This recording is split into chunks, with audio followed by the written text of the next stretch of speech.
Brumadinho é um município brasileiro no estado de Minas Gerais, região sudeste do país. Está localizado na região metropolitana de Belo Horizonte e sua população estimada em 2018 era de 39.520 habitantes. Apesar de sua pequena população, Brumadinho se destaca na região metropolitana de Belo Horizonte por causa de seus grandes mananciais de água, possibilitados pela extensão relativamente grande do município e pelo relevo montanhoso. E o clima de Brumadinho é o tropical.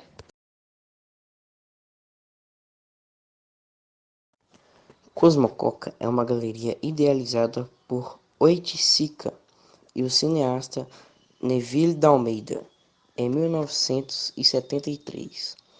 As cosmococas existem em um conjunto de instalações isoladas do mundo exterior, os blocos experimentos, cuja composição lança mão de recursos multimídia e slides de fotos do processo de maquilagem de imagens e objetos como cocaína.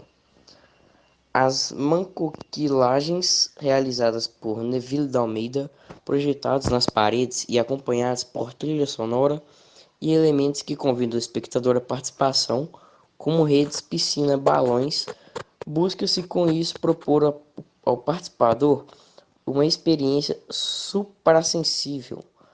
O artista quis demonstrar as sensações que são absorvidas pelo indivíduo presente de variadas formas, o que remete à ideia de que a arte se concretiza pelo público, transformando as ideias em uma interação para as pessoas que visitam o ambiente.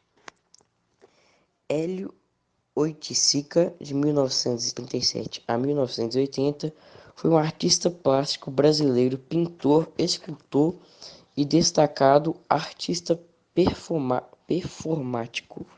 Foi um dos grandes nomes da arte concreta no Brasil.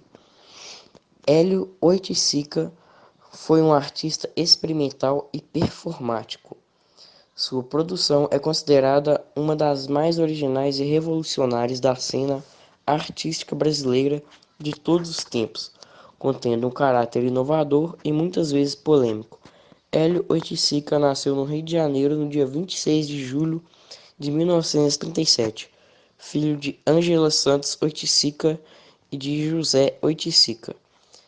Filho, fotógrafo, pintor, entomologista e professor. Seu avô, José Oiticica, foi professor, filósofo e anarquista, autor do livro O Anarquismo ao Alcance de Todos, de 1945. Oiticica foi um revolucionário artístico, buscou inspiração nos mais diferentes cenários históricos e cenas sociais. Os trabalhos de Hélio Oiticica mantêm um caráter plural, desde elaborações teóricas artísticas até experimentos que requerem a participação ativa do público. Hélio redefiniu o conceito das artes plásticas da época e também redefiniu o próprio observador, que era, para Oiticica, uma extensão da obra artística. As cosmococas, criadas por Hélio, quebraram a tradição artística na medida em que a inserção do visitante, não só como contemplador, mas como peça essencial na completude da obra de arte, é uma transformação radical na concepção de arte. As galerias são uma tentativa de criar uma arte que abandonasse a atitude contemplativa da tradição e que se abrisse para a vida. A galeria localizada em Inhotim é um contraste por si só em seu ambiente externo. Ao observá-la de fora, é possível perceber uma distinção entre o ambiente exterior e o prédio. O primeiro exclama cores vivas, o verde e a natureza, enquanto a arquitetura de segundo se mantém extremamente geométrica, com cores frias e com um toque quase futurista.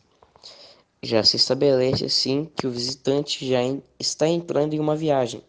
O cinza das pedras de sua parede se chocam com o verde exuberante do jardim.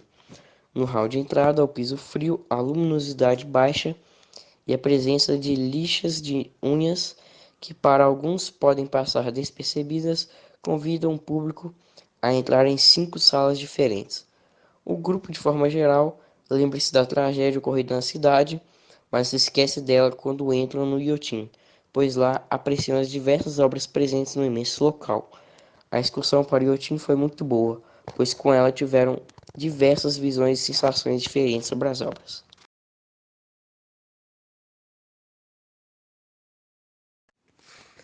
Bromélia é um gênero botânico pertencente à família Bromeliaceae, embora seja comum denominar com o mesmo nome as espécies de outros gêneros da mesma família.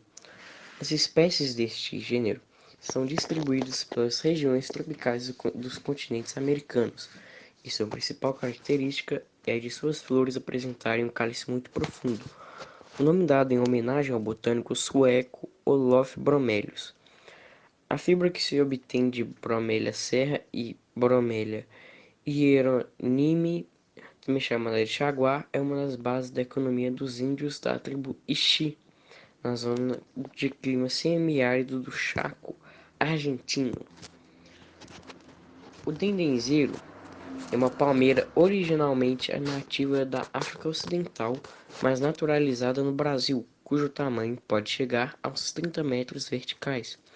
Possui raiz ereta e anelada, colocação que se aproxima ao preto e folhas dispostas à maneira de foliolos, as quais são utilizadas em obras trançadas.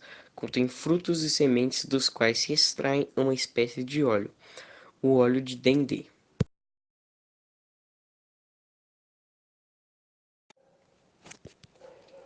Palmolato é uma árvore nativa da Amazônia de reconhecido valor ornamental, principalmente pela beleza escultural de seu tronco. De porte imponente e elegante, ele atinge de 15 a 40 metros de altura, com 30 a 40 centímetros de diâmetro de tronco. A copa colunar pode ter de 4 a 8 metros de diâmetro. Seu tronco é retilíneo, com ramificações somente no ápice. Normalmente perde sua casca em longas tiras verticais, revelando uma superfície muito lisa, brilhante, de tonalidade avermelhada. Desta forma, por passar por este círculo anual, o córtex do palmulato tem uma gradativa variação de cores, que vão do esverdeado ao castanho, passando pelo vermelhado, pardo e prateado. Por este motivo, também ele se mantém livre de pragas, doenças, líquens, epífitas e trepadeiras. As folhas são simples, inteiras, grandes e semicaducas. As flores são como pequenas estrelas perfumadas arranjadas em cachos. Elas surgem no outono e inverno, produzem muito néctar e atraem polinizadores. Os frutos que se seguem são do tipo cápsula e amadurecem na primavera e verão, liberando as diminutas, somente aladas, sementes aladas. A dispersão da espécie é pelo vento e pela água. Simetria é quando as duas partes de um elemento dividido no meio são iguais. Esse conceito é utilizado na matemática, na geometria, na gramática, na arte, na natureza e, claro, na arquitetura. Sendo assim, se um elemento é separado em partes e ambas, quando sobrepostas, têm o mesmo tamanho, ele é considerado simétrico. Na geometria, um objeto apresenta simetria quando se parece o mesmo depois de uma transformação, como reflexão ou rotação. O eixo de simetria é uma linha reta, uma linha real ou imaginária que atravessa o centro da figura. Na assimetria, os eixos não correspondem, ou seja, eles são desproporcionais. Suponhamos que uma mulher quer fabricar um urso de peluche para sua família, para sua filha. A lógica indica que as patas do animal devem ser simétricas e medir o mesmo. Se ao deitar mãos à obra, o resultado é que uma das patas mede 10 centímetros e a outra 18 centímetros. O corpo do urso apresentará uma grande assimetria. O desastre ocorrido em Brumadinho no dia 25 de janeiro não deixa dúvidas quanto à necessidade de repensar a exploração de minério de ferro no Brasil. Os problemas que envolvem essa atividade, no entanto, não se resumem ao rompimento das barragens de rejeitos. Desde seu surgimento, há mais de meio século, a mina do Córrego do Feijão tem transformado o ambiente e a comunidade local. A SES Secretaria de Estado de Saúde de Minas Gerais recolheu amostras para verificar a presença de metais pesados. Embora o resultado ainda não tenha sido divulgado, especialistas afirmam que é praticamente certa a presença de ferro, manganês e alumínio, comumente encontrados nos rejeitos da exploração do minério de ferro. O material pode conter ainda outros metais, como o cromo, chumbo e arsênio. Quem tiver contato com lama e apresentar sintomas como vômito, coceira, tontura e diarreia deve procurar uma unidade de saúde.